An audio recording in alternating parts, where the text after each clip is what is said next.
Edson Fachin, a gente tem um documento que indicia 4 pessoas, entre elas 3 ministros do Supremo, né? Como é que fica Edson Fachin no meio disso? Porque ele é o presidente da corte, assim, vai ser feito o quê?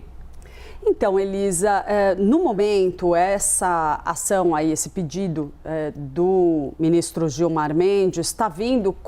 sendo recebido nos bastidores do Supremo Tribunal Federal justamente como um elemento que acaba colocando pressão sobre o ministro Edson Fachin. Por quê? O que eu ouvi de sentimento ali na corte ontem, nas conversas que eu tive, vão muito na linha de que tem uma ala do Supremo Tribunal Federal que entende que a resposta de Fachin diante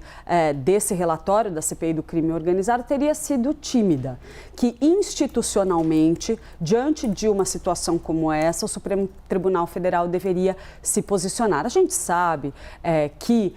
o ministro Fachin tem uma postura bastante crítica em relação a determinadas atitudes de vários magistrados da corte, inclusive na defesa daquele código de ética. Então, combinado, aquele isolamento que a gente vê acontecer, de certa forma,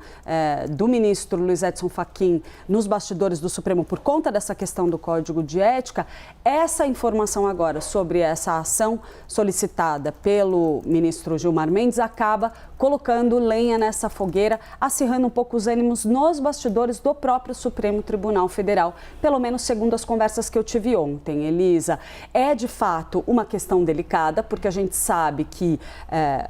a partir do momento em que o senador Alessandro Vieira veio com um relatório dentro desse tom, com pedidos de indiciamento centrados exclusivamente ali em magistrados do Supremo Tribunal Federal, com um evidente desvio de foco do ponto inicial de investigação dessa CPI, e isso acaba acirrando os ânimos entre Legislativo e Supremo Tribunal Federal em um momento que é extremamente delicado, porque a gente está na aproximação de um período eleitoral. Então, no Supremo Tribunal Federal, o relatório do senador Alessandro Vieira é naturalmente visto como um movimento, um gesto eleitoral. Então, dentro desse contexto, tem uma ala do Supremo que acredita que talvez seria conveniente uma resposta institucional da Corte em relação a esse caso, uma coisa mais formal, digamos assim,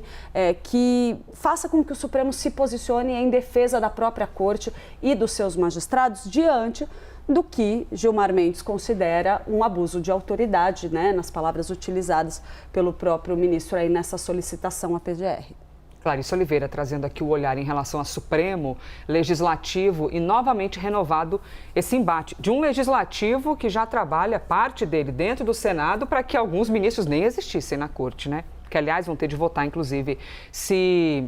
nós teremos Jorge Messias, ministro ou não do Supremo Tribunal Federal, vai ser no fim do mês. Matheus, Clarissa, obrigada, hein? Já já a gente volta a papear